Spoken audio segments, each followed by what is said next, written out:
Welcome to Campus Cast, the official podcast of the British School. Join us as we explore language, culture, and education to inspire your personal and professional growth. Primo podcast con forti accenti veneti e ispirazioni internazionali. È bellissimo, non avevo mai provato questa parte del desk, c'è un panorama stupendo, si vedono le montagne, si sente il Brenta. Sono proprio non sono più nella mia comfort zone, grazie per avermi proposto questo una nuova esperienza ribaltamento di posizioni, sì. Livia. Il dover correggere sempre, le persone mi chiedevano, come stai a Londra? No, per fortuna, per grazia del cielo non sto a Londra. Londra mi toglierebbe qualunque possibilità di vita in comunità. Sì. Ti ha dato più far parte di una comunità. Ma l'inizio com'è stato? L'inizio è stato un problema di accento. Ah, ok. Capirlo? Subito dopo capirlo, integrarmici, sapere effettivamente come quando uno ti chiama love, che assume un significato completamente diverso e molto più pesante per noi, lì sarebbe come dire ciao, boccia, sì. È un'accezione caro, che ma non è che la traduzione letterale, è quello che si dice, sì, quello che si usa. Sì. Sono usato a fare così. Ok, ma io l'ho imparato da Leopardi invece. Ho imparato qualcosa da Leopoldo. Ok. Qualcosa che vorresti lasciare come pensiero finale ai nostri ascoltatori? Userò la stessa cosa che ho detto una volta. Assolutamente. Durante un'intervista a BBC Liverpool, ok. In quella circostanza stavamo parlando di cibi internazionali, ma quello che ho detto io è qualcosa che mi ha Welcome back everybody, benvenuti e bentornati a Campus Cast, il primo podcast sugli accenti veneti e ispirazioni internazionali. Il primo podcast con forti accenti veneti. Forti accenti veneti. Il primo podcast con forti accenti veneti e ispirazioni internazionali. E qui con noi oggi Leo, dall'altra parte del microfono, diciamo. È bellissimo, non avevo mai provato questa parte del desk, c'è un panorama stupendo, si vedono le montagne, si sente il Brenta. Sono proprio non sono più nella mia comfort zone, grazie per avermi proposto questo una nuova esperienza ribaltamento di posizioni, sì. Livia. Sentir parlare te di accenti veneti, sì, lascia stare divertente. Che sto ridendo tanto. Dentro però, dentro. Ah no. Oggi io faccio le domande e tu rispondi, ok? Sei pronto? Sei sicura? Sono molto sicura, ho un vai. sacco di domande. Go ahead, girl. Ok, allora, noi un po' ho già cominciato a conoscerti, ma diciamo che abbiamo toccato solo la superficie, quindi dimmi di più, chi sei, da dove vieni, le tue esperienze. Di quanto devo riavvolgere il nastro? Vedi che mi viene difficile non fare domande anche se sono da questa parte della tavola. Dai tempi antichi in cui sei nato. No, dai. Tanti anni fa. Ma il tuo background anche un po' professionale, le esperienze che hai fatto all'estero? Benissimo, allora comincerò quello che è stato un po' il mio turning point. Ok. Il mio turning point l'ho sempre identificato nel momento in cui sono atterrato per la prima volta in Finlandia. Ok. Sì.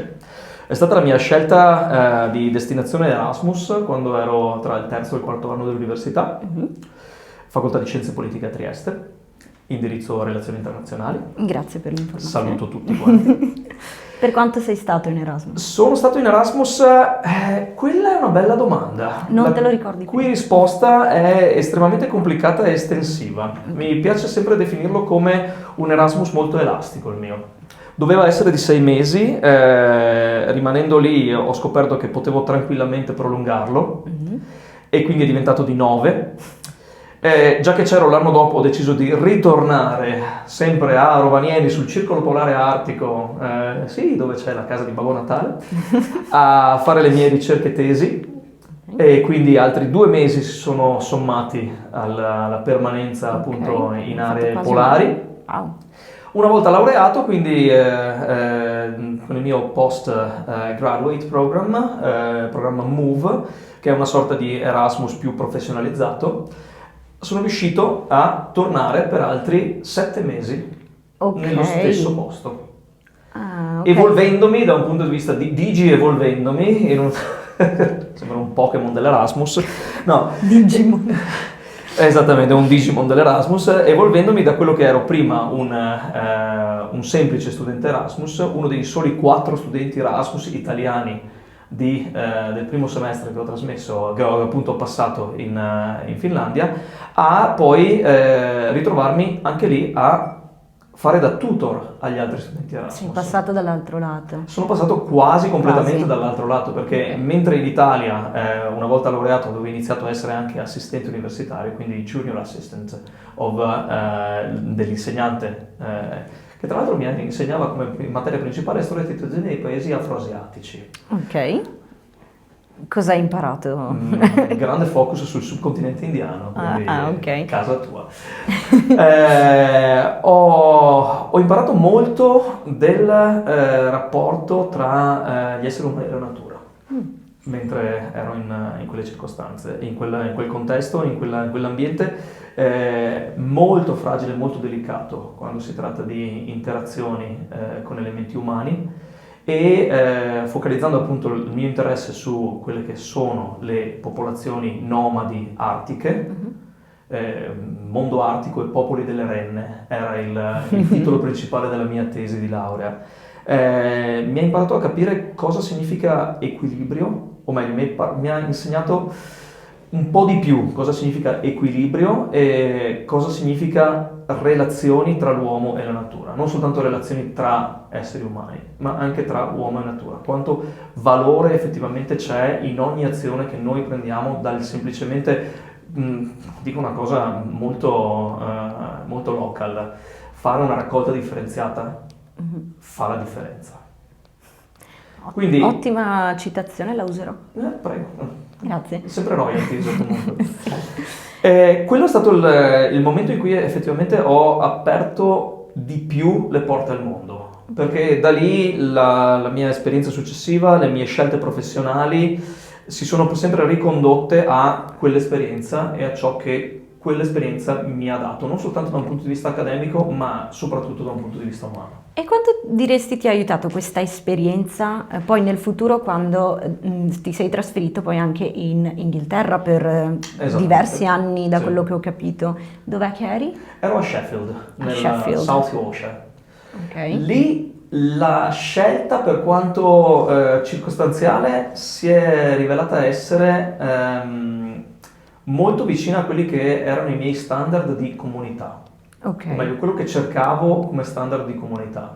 Il ritrovarmi in una città non grande, non enorme, quindi il dover correggere sempre, le persone mi chiedevano, ma come stai a Londra? No, per fortuna, per grazia del cielo, non sto a Londra. Londra mi toglierebbe qualunque possibilità di vita in comunità. Sì, ti ha dato di più far parte di una comunità. Sì. Sì. Una community, una society in cui Society di cui far parte. Un concetto più evoluto, Sì.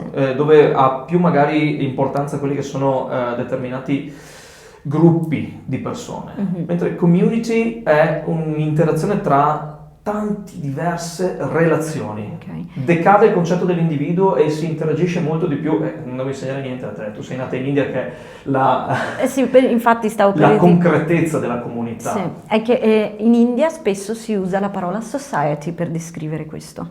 È perché siete stati britannicizzati troppo. Sì. Sì. Ops. E Va bene. i britannici vi hanno proprio messo in caselle, messo in categorie, Una hanno grandissima dimenticato influenza. alcuni varna, si sono dimenticati del fatto che effettivamente ogni casta è interconnessa e che non c'è effettivamente quella distinzione manichea tra... All'inizio per loro c'erano soltanto musulmani e induisti, sì, dimenticandosi completamente di tutte quelle altre sfaccettature intermedie, jainisti, sikh, Buddismo. farsi, Sì. buddisti. Sì. Penso che in realtà anche moltissimi indiani si sono un po' fatti dimenticati condizionare, sì. e ci siamo fatti, diciamo, incasellare, no? in queste categorie, in questi box che ci sono rimaste dal Imperialismo colonialismo. inglese. Sì. Accidenti. Va No, bene. la campagna inglese invece in cui mi sono ritrovato era un po' sicuramente britannicizzata, sicuramente il tratto c'è, continua ad esserci, ma mantiene quella genuinità degli outskirts, effettivamente di ciò che non è più un blocco unico della città con grandi palazzoni. Sono stato fortunatissimo perché Sheffield non ha Grandi skyscrapers, palazzoni? non ne ha, è molto È un orizzontale. plus per me. Per me è un plus. Assolutamente. E le tue prime impressioni quali sono state all'inizio? All'inizio A un certo punto mi hai detto hai trovato una comunità, ok? Ma l'inizio com'è stato? l'inizio è stato un problema di accento. Ah, ok. Che Capirlo? Subito dopo capirlo, integrarmici, sapere effettivamente come quando uno ti chiama love, che assume un significato completamente diverso e molto più pesante per noi, lì sarebbe come dire ciao, boccia, Sì. è un'accezione Caro? caro, ma Sì. neanche caro, se ti chiama qualcuno caro da queste parti, in particolare in giro per il Veneto, cominci a dire Però in colloquiale diciamo anche no tesoro o cose del genere, no? sì, è che voi della vostra generazione già scadete nel amo. Io e che mi rifiuto, ti grazie. rifiuti. Grazie al cielo. Fra? Ecco, O bro? bro. Ok, quindi Gen difficoltà X, con... Gen Z. Gen Z, Gen io. Z, Gen Z, sì. Difficoltà con l'accento, ok, ma all'epoca già l'inglese immagino fossi L'inglese tranquillo. andava e funzionava bene. Ok. E l'essere non più riconosciuto come il foreigner dopo un po'. E il riuscirmi a distinguere in un certo senso anche da un punto di vista linguistico con il mio vicinato, perché rispetto allo spoken English che avevano nelle varie circostanze in cui mi trovavo, dalla caffetteria al diner al magazzino, al grocery del quartiere, ero sempre quello che parlava l'inglese posh. Ah, ok. Perché l'hai imparato così Che abbassava la prima spalla quando o sentiva un native speaker commettere degli errori grammaticali, e non sono una persona posh, ma il sapere appunto che chi dovrebbe insegnarti Sì. l'inglese ancora casca in queste cose, Sì. dopodiché mi sono detto beh, non posso lamentarmi troppo, vengo dalla provincia veneta e qua se qualcuno che parla bene l'italiano, che l'ha imparato bene all'estero, si ritrova ad avere strano. una chiacchiera d'osteria, lì Sì. anche lì si scade un po' in grammatica, Questo- oltre che in pronuncia. sì, mi succede sempre questo, perché alla fine quando noi impariamo una lingua da zero, forse non da piccoli ma anche più da adulti, la impariamo in una maniera diversa rispetto a chi già la parla, e quindi a me succede spesso anche a lezione di usare certe parole per tradurre e dare significati, e i miei studenti mi guardano come se fossi un alieno tipo, ok? Mi è successo con used to, I used to do, e gliel'ho tradotto con solevo fare, che è la traduzione esatta però, ok? Perché non è solo facevo, è solevo fare e non lo faccio più. E mi hanno riso dietro dicendo, cosa stai dicendo? Quella non è una parola italiana. Quando invece in Veneto Allora. somusa Ah sì, in dialetto veneto. è molto più vicino alla componente britannica, questo qua, I used to, I used to, non è ok. più ma effettivamente rimane il son usa. Ah, ma dai, ok, la traduzione è letterale proprio. Son usa, I'm used to. I'm used to, ma non è che la traduzione letterale, è Qua. quello che si dice, Sì, ciò che si usa. sì. Son Ah, usa io- fa così. Ok, ma io l'ho imparato da Leopardi invece. Adesso ho imparato qualcosa da Leopoldo. Ok, grazie. Che cosa ti ha colpito invece? Cioè, la tua difficoltà iniziale è stata ok l'accento, ma cos'è che la prima cosa che ti ha colpito, che ti ha lasciato un po' sorpreso, diciamo? Anche piacevolmente. Piacevolmente da un punto di vista strutturale il fatto che in banca, nel negozio, all'agenzia delle entrate locale, essendomi spostato principalmente per una questione lavorativa, trovavo più propensione al darmi soluzioni che al crearmi non problemi. Cosa che invece ero abituato, Sì. ero usato a ritrovarmi di fronte quando da un ufficio postale a un INPS, a una banca, a Il comune. un'assicurazione, al comune anche, la soluzione era sempre 3 steps away rispetto a quando io me la potevo aspettare. Sì. Lì c'era più attitudine a dire, beh, Alla soluzione. la soluzione, Sì. anche se ti manca qualcosa, te la troviamo o te la diamo in modo semi-diretto. Efficient. Efficient in questo caso. Efficiency. Sì, efficiency. Ok. Dopodiché capisci che ci sono ministeri ovunque. Sì. ma l'attitudine di un piccolo imprenditore effettivamente che cercava di crearsi un nuovo business o stabilire un nuovo rapporto anche con quello che era il contesto in cui si trovava ad essere era più favorevole. Ok? Non lo è più. E se ti chiedessi come ti ha influenzato questa esperienza, queste esperienze, non solo professionalmente ma anche personalmente? Dunque, grazie, perché effettivamente è una bella domanda e la risposta cerco sempre di sintetizzarla nel ho imparato a prendere iniziative prima di chiedere il permesso. Questo è un grande insegnamento, Sì. è difficile da fare. È difficile da fare, però diventa, una volta che sei più in pace con te stesso, diventa molto più facile chiedere scusa piuttosto che chiedere il permesso. O adattare. Better to apologize. Better apologize or resettle Yeah. rather than asking permission. Yeah. E questo l'ho trovato molto fruitful, molto più, diciamo, diretto nel riuscire ad ottenere effettivamente degli obiettivi sia in ambito professionale che in ambito personale. Sì. Ok. E un consiglio che daresti a qualcuno che vuole fare esperienze simili alla tua? Provare. Provare. Tried hard. Okay. Try hard or go home? O stay home. Go hard or go home. Go hard or stay home, perché sono tante cose da fare anche in un contesto locale, effettivamente. L'aiuto a se stesso, il creare e il crescere da un punto di vista personale può essere anche realizzato nella propria comunità di appartenenza. Effettivamente l'essere se stessi mentre si fanno cose, cioè il combinare l'essere e il fare.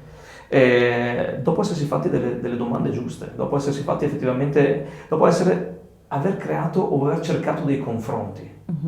Senza un confronto tu pensi che quello che tu stai facendo o quello che tu non stai facendo sia la cosa migliore del mondo. Sì.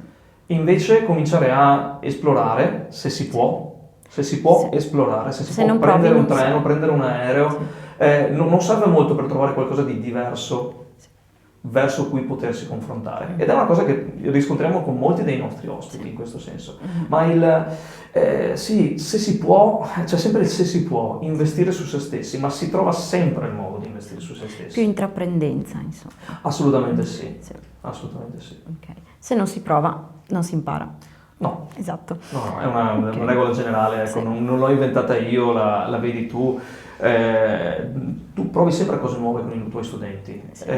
Io provo a suggerire cose nuove a voi insegnanti. E più spesso che altro sarai piacevolmente sorpreso. E questa è la cosa bella, secondo me. Devo ripetere me stesso, ma assolutamente sì. Qualcosa che vorresti lasciare come pensiero finale ai nostri ascoltatori? Userò la stessa cosa che ho detto una volta. Assolutamente. Durante un'intervista a BBC Liverpool, ok. In quella circostanza stavamo parlando di cibi internazionali, di suggerimenti, ma quello che ho detto io è qualcosa che mia nonna mi diceva: svuota il piatto. Nel senso, finisci il cibo? Finisci il cibo, ok. In quel caso era il significato del gift, del valore di quello che trovi e che ti viene offerto, ok? Ma lo stesso vale per qualunque proposta che ti viene fatta.